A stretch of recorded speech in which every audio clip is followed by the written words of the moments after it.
This is a cyclic process, not a linear one. Hey, I am Chuck the Bureaucrat, and today I want to start talking about the PPBE process. PPBE stands for Planning, Programming, Budgeting, and Execution. And it's the way that the Department of Defense builds their portion of the President's budget request. You can get some good overviews from DOD regulations and how the Army runs, and I'll put links in the descriptions if you're interested in that. But for now, I'm going to give you my take on these phases of this process. You see, there's a tendency to think of PPBE as a linear process. Operators formulate a long-range plan, and then ORSAs convert that plan into a cost estimate. Comptrollers formulate a budget that gets given to Congress, who then appropriates funds, which other contractors turn around and spend. But the reality is that this is not linear. For one thing, each of these phases is going on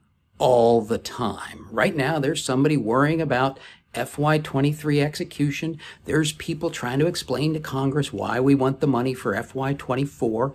Other people are arguing about how we're going to organize our finances for FY25.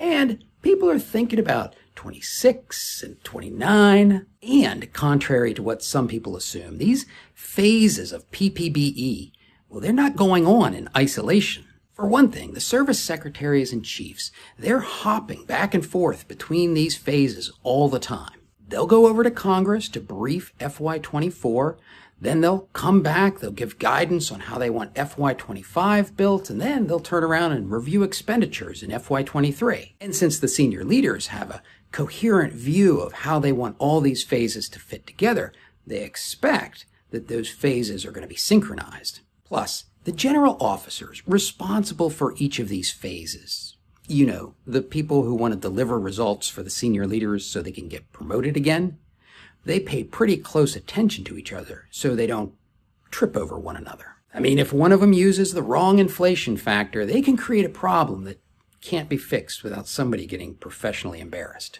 And so these phases are integrated, concurrent, and synchronized. And that's why it's so important that you get out there and talk to people from other offices. You have to be integrated, concurrent, and synchronized.